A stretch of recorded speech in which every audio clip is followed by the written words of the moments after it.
The following Stealing the Mind Bible Conference presentation is by Larry Vardiman and is entitled Thousands, Not Millions. For a free catalog of all of our tapes and books, call Compass at 1-800-977-2177 or on the web at compass.org.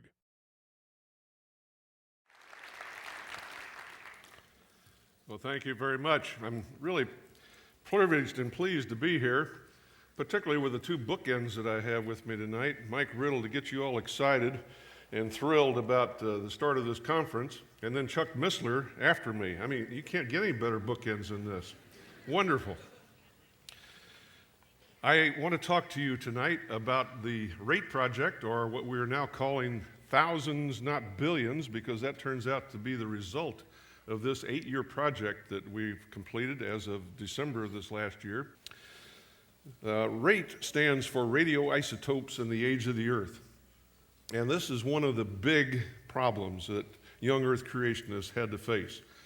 Many individual creationist scientists had addressed this problem individually over a number of years, and some of them, it shipwrecked their faith.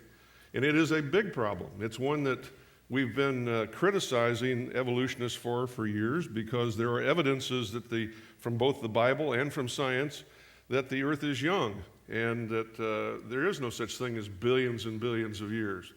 However, we never took the effort or knew how to even approach this problem by trying to do the basic underlying science and offer an alternative to the straightforward explanation that radioisotope dating uses. For example, uranium turning into lead.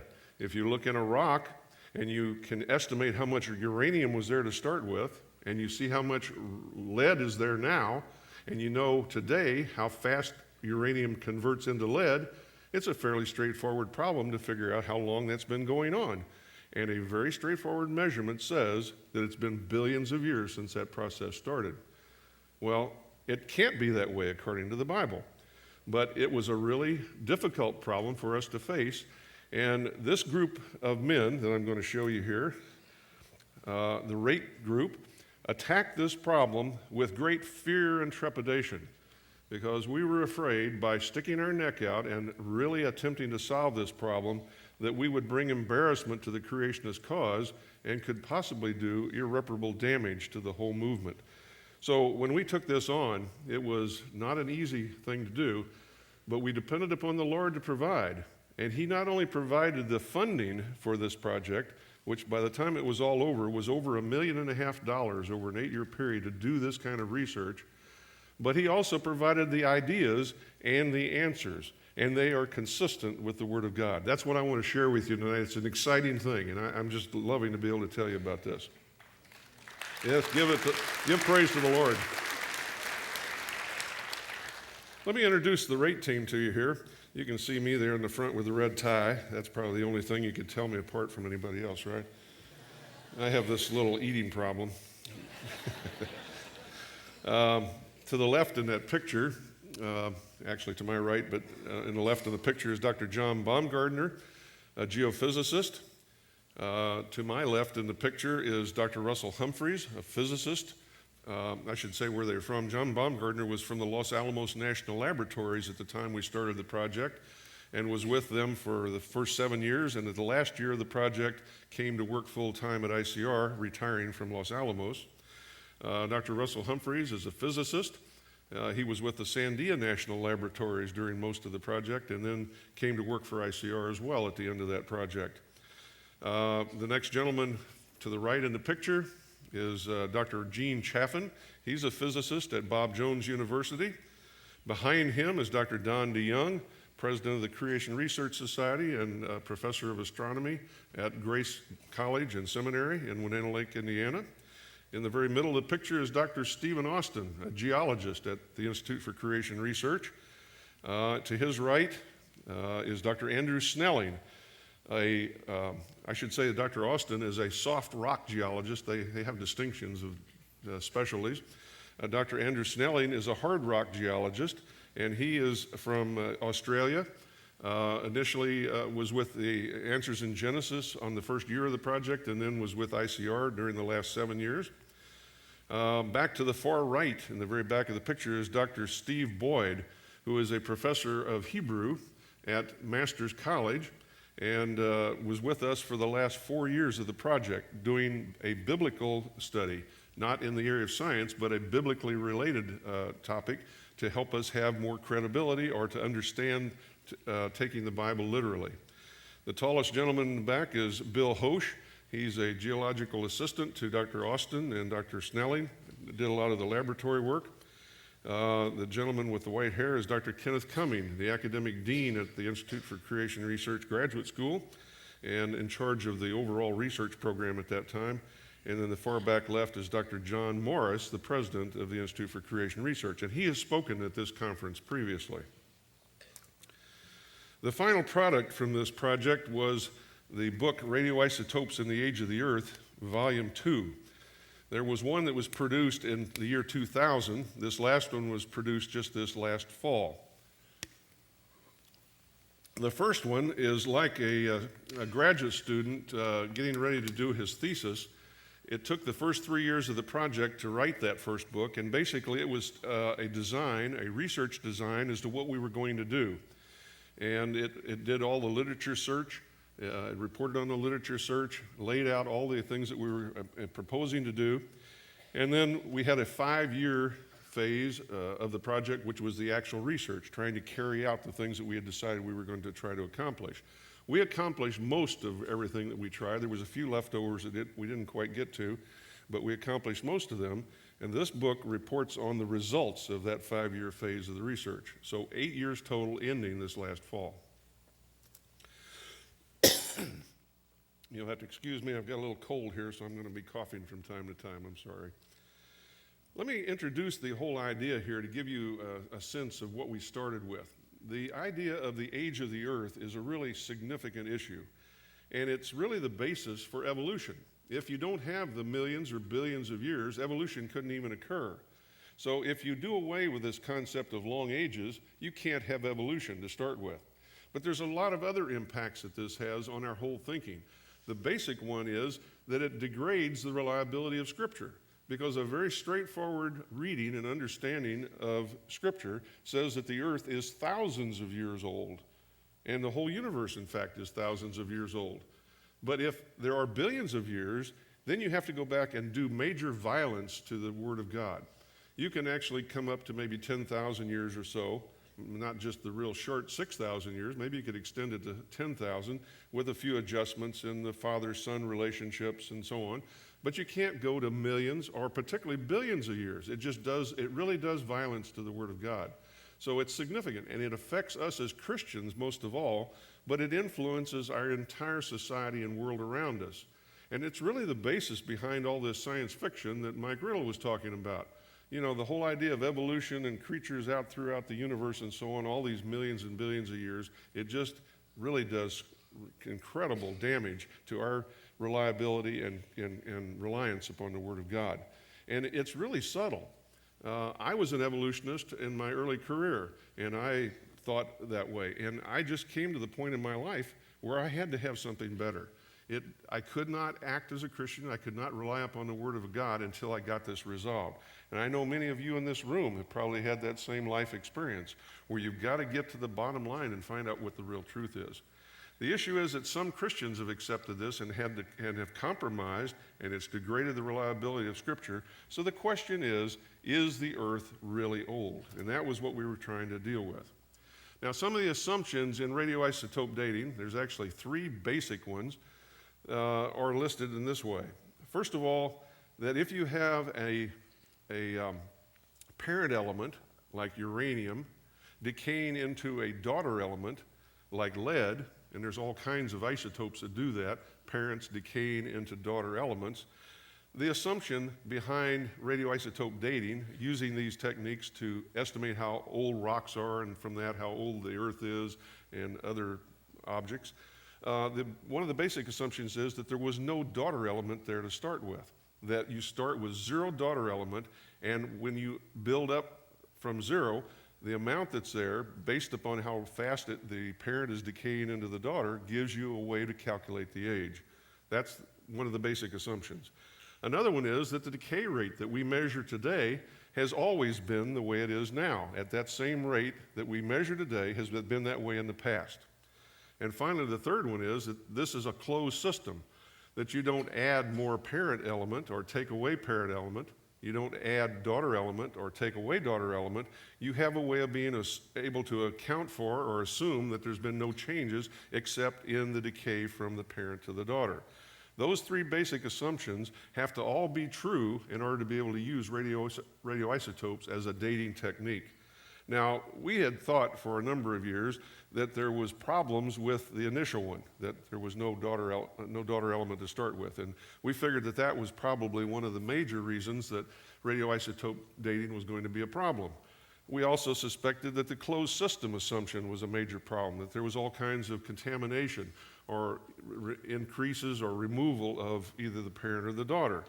But we never really paid much attention to the constant decay rate because all the evidence that we had been known about from observations, experimental work, and so on, indicated that even under rather extreme conditions of temperature and pressure, all kinds of situations, the rate at which the decay of one isotope from parents into daughters could not be changed by much more, a very small amount, much less than 1%. Very, very small percentage change.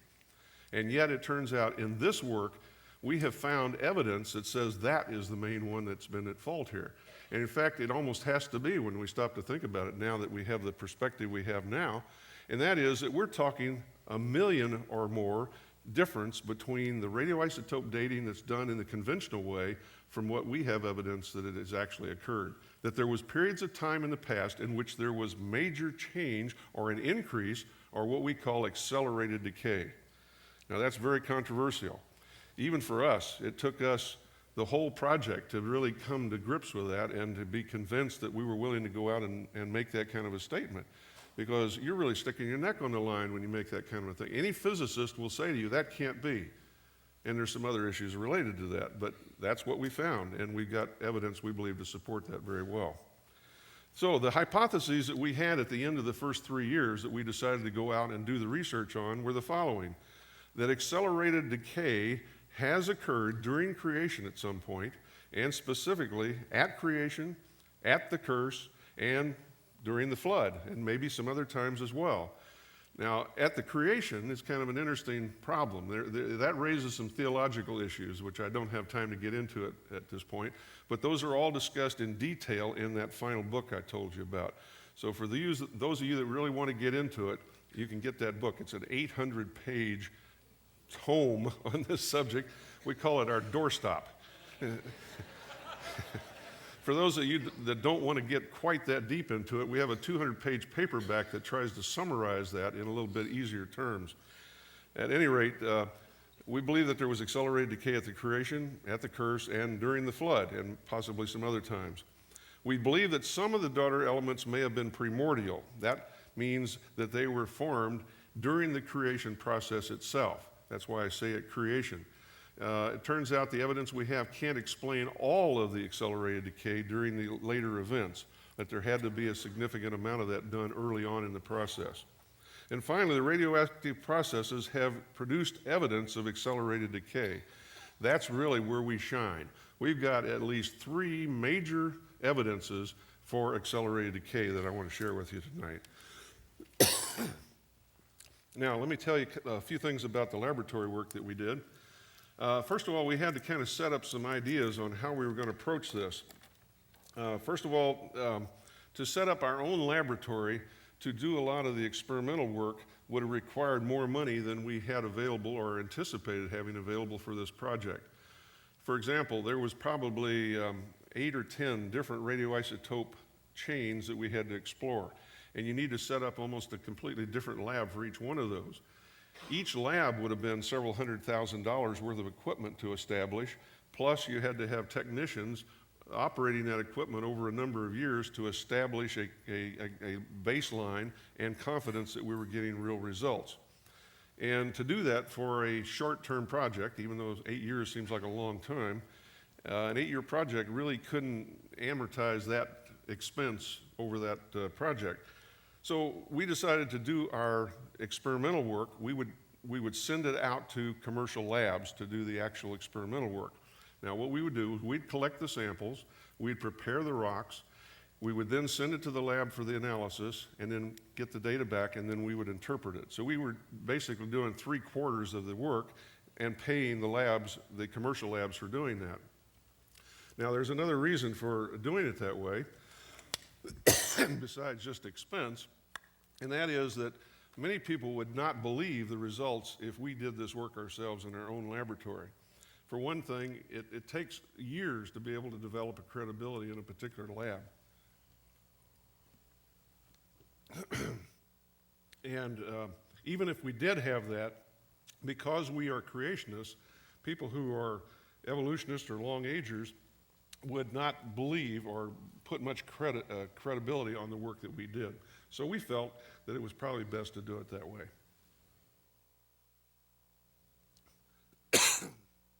Sorry. So we did a lot of the preparation for the rock samples. We brought them into our lab, and that's what Bill Hosch helped with a lot. There was a lot of pounding of rocks and sieving of the rocks into various particle sizes, separating them with heavy metals to get the lighter materials to the top, the heavier materials to the bottom, separating them by minerals and various types in order to be able to do the analysis. There was all kinds of rubidium, strontium analysis, potassium, argon, uranium, lead, all these analyses done in the laboratories. Okay, I'm going to now report on about 5, I believe, or maybe 6 of the major parts of this experiment. And these are the most exciting results. There are many more reported in our reports, but these are the ones that really, I think, will get your attention. The first one was done by Dr. Russell Humphreys, and it's the helium diffusion rates that is an alternative to estimate how fast radioactive decay has occurred during historical times. And this is in opposition to the uranium-lead decay process. The basic result of this was that helium experiments give nuclear evidence for a young world. In fact, this data very clearly, in a straightforward way, says that 1.5 billion years of nuclear decay occurred between 4,000 and 8,000 years ago. Or in other words, what he's saying is that the Earth began 6,000 plus or minus 2,000 years ago. And that comes right out of the data that we collected and analyzed. Now, let me give you a little more detail about this.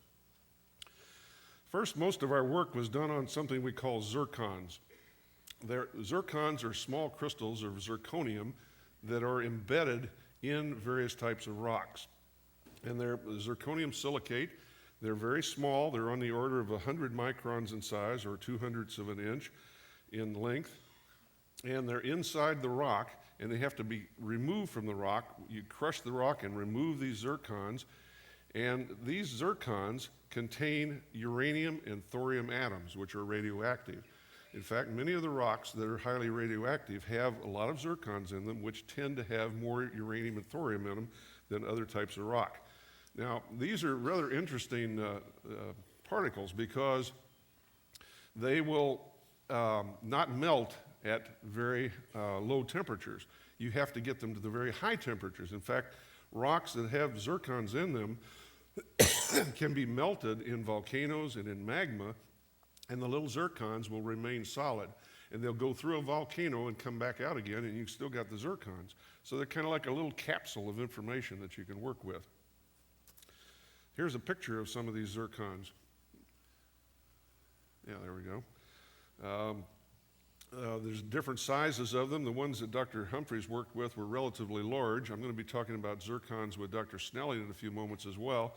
His are much smaller, so we have to distinguish that in case I forget to tell you later. Here's a photomicrograph of a zircon. We have an electron microscope at ICR, and this is a picture of one. This is about 50 microns wide and about 20 microns wide and about 50 microns long. But you can see there's a lot of detail to these. They have little faces on them also, so they're kind of faceted. The uranium, now we're interested in these because we wanted to follow the effect of the radioactive materials in them. And the area that we wanted to deal with most was uranium turning into lead. In these zircons, was uranium-238. And it turned into lead-207. And in that process, down the decay chain, it was sending out alpha particles and producing helium atoms. And each uranium atom that turned into lead produced 8 helium atoms. The helium atoms are actually alpha particles that have collected 2 electrons and make a neutral atom. Here's an example of one of these uranium particles. There we go. Okay, this is a uranium atom in the middle, and it's throwing out alpha particles. It erupts, and the alpha particle is made up of 2 neutrons and 2 protons. And as it speeds out, it can do all kinds of damage in the surrounding crystal. As it gets outside and slows down, then it collects a couple of electrons, because the alpha particle is actually a positively charged ion, plus 2, and as it collects electrons, it then becomes neutrally charged and becomes a helium atom. These particles inside the rock and inside the zircons are actually then producing helium inside the rock, inside the zircons, and this helium then is trying to escape at all times out of the zircons or out of the granite. Do that again. I'll give you an idea here. In the zircon, if you think of that as a zircon, the helium is produced inside the zircon and is trying to escape out, like gas coming out of a helium balloon. It's covered in rubber trying to get out through the rubber. In this case, it's a solid material all the way, and it has to diffuse out. So we use this technique to be able to measure how fast the helium has been there. Now, it turns out we went and got some samples of real rock that we could look at this in detail. And we used a core sample from a coring that was done by Los Alamos National Lab as they were working on some sources of energy from hot rocks down in the middle of the earth. And they had drilled some cores that were all the way down to almost 4,000 meters deep in the earth. That's almost 12,000 feet. And they measured the temperature at these cores all the way. We selected 5 different core spots in the distance down. And up near the top, only 1,000 meters down, the temperature is only about 100 degrees centigrade, which is just a little over the temperature of boiling water. Down at the bottom, it was almost 300 degrees centigrade. Up near the top of the core, where it was cooler, the zircons contain 58% of the helium that you would expect to be there if all of the uranium had converted into lead that was estimated to be there. In other words, you could actually measure the amount of lead that was in that zircon. If that lead had all decayed from uranium, it would have produced this much helium, and there was 58% of that helium still remaining. And that's the equivalent of 1.5 billion years of decay. 58% of that helium was still there. Now, you can't imagine that that helium should still be there if it was 1.5 billion years old, but it was at that temperature. Down near the bottom, where the temperature was much hotter, there was less than 0.1% of the helium still remaining for the 1.5 billion years of decay. Now, by using this information, we were able to develop a model for both the long age, or the 1.5 billion year age model, which is the evolutionary model, or the uniformitarian model if you prefer, so that you see the pink data here. If you know how much percent of helium is still remaining at the particular temperature, you can actually calculate what the diffusivity would have to be. So the upper part of this curve is a variable called diffusivity, and we plot that data as a function of temperature from where it was collected. Diffusivity is a measure of how fast the helium is escaping from the zircon or from the rock. If you had 1.5 billion years, which is the uniformitarian model, which is what the age of that rock was estimated to be, then you would have diffusivities down here around 10 to the minus 23rd centigram squared per second, up to about 10 to the minus 20th. If you assume that the rock was only 6,000 years old, which is the biblical model or the creation model, That same data would give you diffusivities that would range from about 10 to the minus 17th up to about 10 to the minus 15th or so, something on that order. So you have two models there, and that's all we had to start with. The pink data down below, which was the prediction from the uniformitarian model, assuming 1.5 billion years, or from the creation model, which assumed that the rock was only 6,000 years old. So we had a way of predicting what the diffusivity of helium was through rocks. Well, now the next thing we needed to do was to take this, some of these samples and send it to the laboratory and literally measure what the diffusivity is as a function of temperature. So we predicted what we thought it should be, and we, from the creation model, predicted it should be up in this area here. The blue data is the data we received back from one of the leading laboratories in the world on being able to measure the diffusivity of helium out of rock, or zircons in particular, and you can see how well it fits the creation model. In fact, it is so close in there, it is so close an agreement that we felt that we were going to be criticized for doctoring the data. I mean, it just doesn't normally fit that well.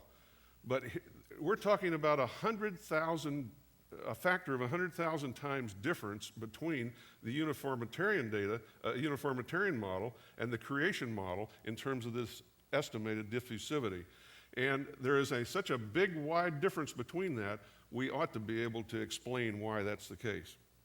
Now, that was the major result of Dr. Humphrey's work on the helium diffusivity. Now, let me show you kind of an illustration of what this implies or what this means. What we basically have now is two hourglasses, one based on uranium and lead, and the other based upon helium diffusion.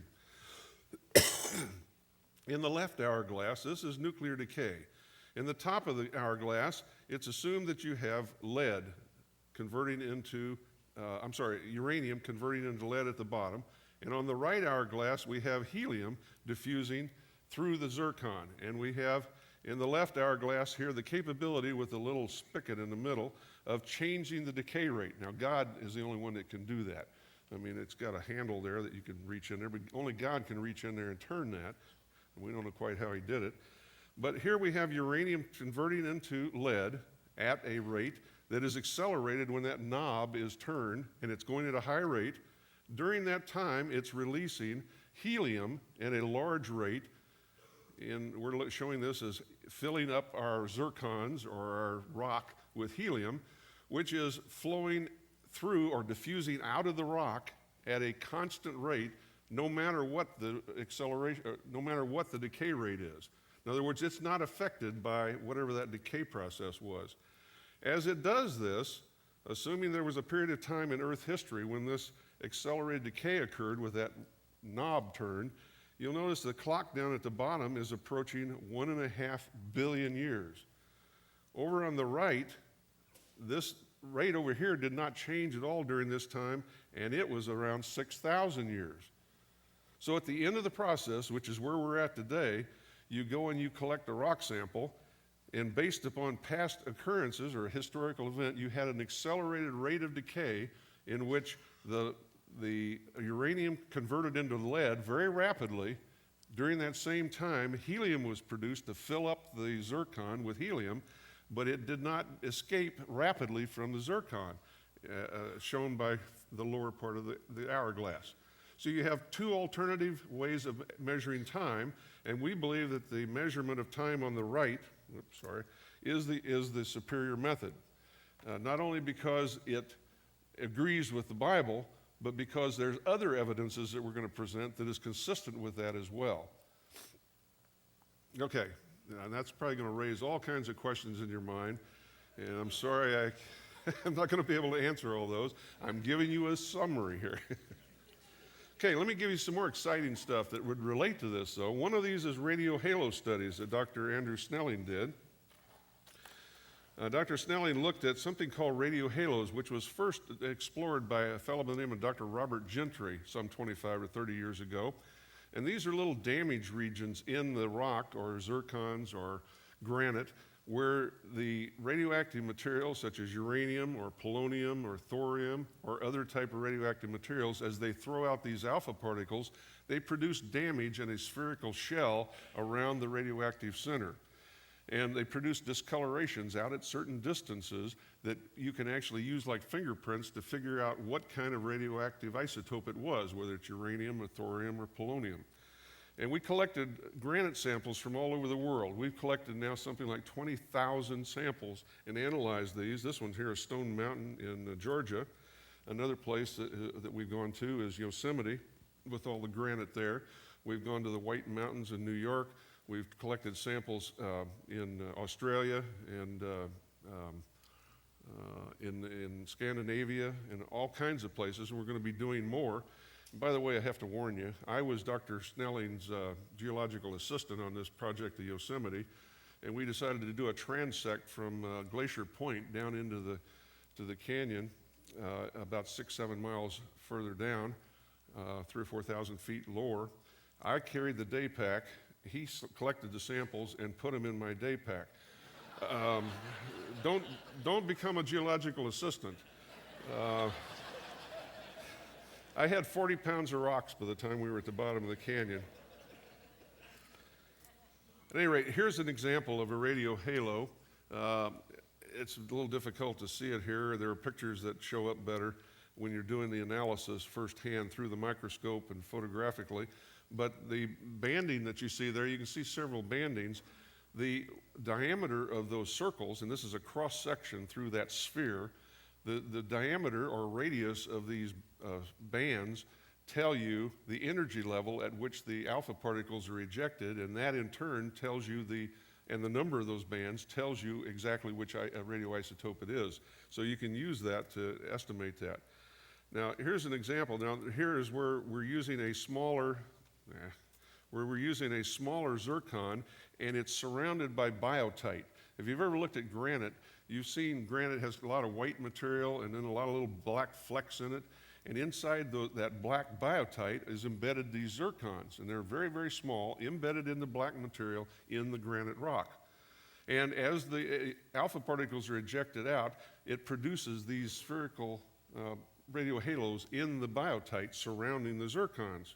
Let's see if I can give an example of how this works. Here they're throwing out all kinds of stuff into the biotite, surrounding it, and you begin to see kind of some banding that forms. The black area is the biotite, and as you peel the biotite off, it's like mica. It comes off in layers, and you can tape it onto a microscope slide and look under a microscope and actually see this banding and identify the type of radio halos that they are. Here's an example of a granite rock, for example, and you can see the black flecks in it. In addition to the formation of the uranium radio halos, there are polonium radio halos that are formed, and they're not always exactly in the same place as the uranium. One of the exciting things that Dr. Snelling found was a number of polonium radio halos that were downstream or downflow from the uranium halos. These uranium halos are formed, and apparently there is water that flows through, hot thermal flow of water through the rock. Believe it or not, water flows through granite. It's kind of hard to imagine, but that's how when you drill a well in rock, the water is flowing through the rock into your well. It actually flows through the rock, the lattices in the rock, and as these uranium halos or uranium particles are ejecting alpha particles, some of that material is caught up in the fluid, it's dissolved and then redeposited downstream, as this diagram shows, and they are deposited in locations downflow of where the uranium is, and there's some really interesting things that you're able to infer from this. Here's the flow coming along. It picks up some of the little polonium particles, and they set up at certain places in the rock, in fissures and cracks and places like that, and then they form their own radio halos. The polonium radio halos are different than the uranium halos. Now, the exciting thing about this is, and this relates to some of the initial findings of Dr. Gentry, polonium halos only have half-lives of milliseconds for some of the isotopes and minutes for others, and at most a month. And the amount of polonium halos that are found indicate that there have been tremendous quantities of radioactive decay to produce the radio halos, but they had to have happened in a very short period of time because they only last a very short period of time, and they had to have formed in solid rock. They cannot form in the magma when it's a melt because the halos won't form, And yet they don't last very long once it becomes a solid for it to go on for millions or billions of years. So here's direct evidence of very fast rate of decay over very short periods of time, or what we have called accelerated decay. So here we have direct evidence of accelerated decay in granite. Is this beginning to get exciting or what? Yeah, that's neat. Okay, now here's a diagram. I know it's hard to follow. It's tough stuff. Here's another diagram of radio halos as a function of the conventional age of rocks. We began to realize that we might be able to find out when a lot of this accelerated decay occurred. So we plotted these radio halos according to ages of conventional rocks, and we found out that conventional rocks of conventional age of 500 million years, that'd be 500 million years, or older, that's to the right, over in here, did not produce very many radio halos, and not very many near today, implying that there wasn't much there was not a lot of radioactive decay going on today or in the conventional long times in the past. Now, we don't believe those long times, but it's some kind of evidence that we can use. But somewhere in the middle, which is typically where we put the flood, there is a tremendous peak in the presence of radioactive decay, or presence of radio halos. So it's saying something happened at the flood, and we have pretty good confidence that there was accelerated decay at least during the flood. How exactly, we're not sure, but it seems like it occurred at that time. Okay, I got to keep on moving. Another area that Dr. Austin got involved in was the isochron discordance. There's a technique in geology in which you can estimate the age of a rock according to conventional timescales by using a graph, by plotting ratios of one type of radioisotope with another, and the slope of the line gives you an estimate of the age of that rock. But many of these disagree with each other. You use different radioisotope pairs, or use different rocks, or even in the same rock, they don't say the same number. Most geologists, when they're trying to get an estimate of a rock, when it seems to be about the right time estimate, they keep that data, and if it's way off, they just throw it out. They say there's something wrong with the analysis. So it's kind of that old cyclical thinking again. But here we're trying to actually look at the data and see if there are differences that begin to make sense that we can infer what the problem is. We're trying to get to the bottom of this problem, not just kind of cover it over and use a lot of hype on it. So Dr. Austin is an expert at Grand Canyon, and he went and looked at various places in Grand Canyon where he could find magma, igneous type rock that he could use these techniques on. Some of the places were down here in the diabase material down in the Bass Rapids, Cardenas basalt. You could obviously use it in the lava that flowed over the top, and that would be relatively young. If you look at a horizontal picture of Grand Canyon, this is Grand Canyon coming in the upper right-hand part of the picture, and the Colorado River flowing down through here. Here's Grand Canyon Village right in the lower center of the picture. There are outcrops of this magma material over here in the Cardenas basalt, and over here to the left in the Bass Rapids sill. Dr. Austin collected samples many times over numerous years and did comparisons of the various radioisotopes for these. Here's some pictures while we were down in Grand Canyon, to give you an idea of what it looks like there. How many have been on one of our trips down into Grand Canyon? Anybody? Gee, you ought to go. We go every other year or so. This is what it looks like down there. It's a lot different than up on top. And this is not particularly a basalt material, but it gives you an idea of the kind of layers we look for to take samples from. At any rate, we are starting to compare these, and we find some very interesting features. Some of the radioisotope pairs that we look at don't agree at all with others. For example, over here, these materials all in here are type of radioisotopes that produce alpha particles. And the alpha particles seem to give, I should tell you what this graph is. It's an estimate of the age of the rock according to conventional methods by the isochron method, plotted against atomic weight of the material that we're doing the analysis against. And over in here we get all alpha particles, both these two sets over here, for different types of isotope pairs, and they should all give exactly the same age. But you notice there's a tremendous spread. Come on here. There we go. There's a big spread between the three methods over here. There's a big spread between the four methods here. I mean, it looked like a big spread, but you see there, each of those bars, that's 2 standard deviations from the dot in the middle. If you're 2 standard deviations away, all the data should be in the middle of that, and it's not. The other thing, so that there's a divergence there, or a discordance that shouldn't be there.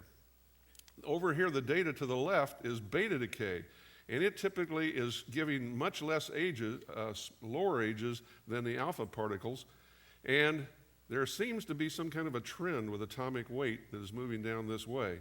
Now, the exciting thing to me is, if you look at carbon-14, it would be down here in the lower left somewhere, down in here, and this trend seems to be saying that carbon-14 was not as affected by accelerated decay as the other isotopes. We haven't gotten very far in exploring that, but it's a trend that we need to explore. Okay, I got time to show you one more thing, and then I'm going to have to close down here because I'm running out of time. This is one of the most exciting findings, and Dr. John Baumgartner did the work on this. We know that carbon-14 has been used for organic materials like dinosaur bones and for coal samples and all kinds of things. It's a very standard technique today in various laboratories that you take a sample and you get an estimate for the age from carbon-14. It's simply an isotopic material that's decaying. And it has a half-life of only about 5,700 years. So you can only use it to material that maybe at most is 50,000 years old before you have too much air. But the thing that's exciting about it is we have found some evidence that there is still carbon-14, which should not be there, in coal and diamonds. Now let me show you something. Let me set this up for you. In the atmosphere, carbon-14 is formed by the collision with nitrogen-14 in the atmosphere from cosmic particles coming in and breaking it apart and forming carbon-14. And with time, this becomes a fairly good balance so that it's uniform in the atmosphere. Although it does change, there's evidence that it increases and decreases in history. But generally, the idea behind isotope carbon-14 dating is that if the carbon-14 is in the atmosphere at a certain concentration, it will get incorporated into plants and animals. And then when that plant or animal dies, the decay of the carbon-14 back to nitrogen-14 will allow you to get an estimate for the period of time it's taken for that plant or animal to go back to from the time that it died. How long ago has it been since it died? For example, here's a cow that's died. It's got a certain mix of carbon-14 and carbon-12 in it. As the carbon-14 decays back to nitrogen-14, then you can estimate how long it's been since that cow died. Okay, if you now apply this to coal, what do you get? We took coal samples, and let's see, wait a minute, I've got to get back here.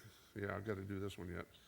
Here's an example where it was working with trees, and we're going to farm coal from this. Here's the carbon-14 and carbon-12 in the atmosphere, incorporated into the trees. The trees were then buried by the flood, compressed, possibly heated, formed in layers, and produced coal. If that happened according to the Bible, some 4,500 years ago, something like that, there should still be carbon-14 there, right? But if it happened 100 million years ago, like the conventional model is, all of that carbon-14 would be gone. Well, that's been one of the arguments, believe it or not. The conventional community for the last 15 to 20 years has been measuring carbon-14 in coal. And they've been reporting it in the literature, but they have not admitted to it because it's been a real puzzle. But they assumed it had to have been an error, that there had to have been contamination. So they've reported over 70 papers reporting on carbon-14 in coal, which it should not be there. And we discovered this just about 3 years ago and then began to understand what's going on. This is the results from the conventional literature. It averages about 0.3% modern carbon in the coal today. It's measurable with the new techniques that are available today to us. We did our own coal samples from the Pennsylvania Coal Lab at the University of Pennsylvania, sent them in, and we got the same results, got about 0.25% modern carbon in the coal sample. So those measurements that are reported are legitimate according to our measurements as well. The question is, why? I mean, if it is there, that means the coal has to be young. But we said, It's possible that the coal could be contaminated. Coal is not that hard a material. Water could flow through it and contaminate it in some way. What if we looked at diamonds? They would not be contaminated. Nobody had ever done this. We did this for the first time. We sent some diamonds to the laboratory and had them analyzed. We blew up a few of the furnaces at the laboratories trying to crush the diamonds and vaporize it. It took us almost 2 years to be able to get this experiment done, but they found carbon-14 in diamonds. We reported this at the American Geophysical Union about 2.5 years ago, and people who came by our exhibit and talked with us about it, who are experts in that field, were astounded. It really turned them on their ear. So we've got the conventional community really scratching their head now. How do you get carbon-14 in diamonds, which are supposedly 1 billion or 2 years old, and there's still carbon-14 there? Now, we don't know how it got in there. How does it get in diamonds? But if it's there, and it's 1 billion or so years old, it should not be there. Absolutely no way. So we have some incredible evidence now for that. Now, I'm going to have to skip on here. I'm sorry. I've got a few other things. I was going to talk about theoretical and the biblical word studies. You'll have to go and look at our reports. Let me just finish up with a couple real quick things. We started this project by adopting a verse in 1 Samuel chapter 17, and this was David before Goliath. We saw this project as that kind of a confrontation. We were using David to encourage us because he was a teenager standing before this giant, and how in the world could he possibly prevail? But he had the audacity to call upon God to solve this problem for him. And here's what David said to Goliath. I don't know if you've ever read this. This is amazing. He says, I come to thee in the name of the Lord of hosts. This day will the Lord deliver thee into mine hand, that all the earth may know that there is a God in Israel. The Lord saveth not with the sword and spear. The battle is the Lord's. He will give you into our hands. And that's what we were depending upon. We used David as an example. So it's a young world after all from the evidence that we've been able to find. Thank you very much.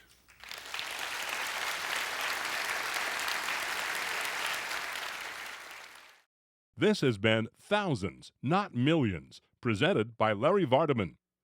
To receive a free catalog of all of our Bible teaching books and tapes, information on upcoming Bible conferences in your area, or details of our missionary outreach, call 800-977-2177 24 hours a day, or on the web at compass.org.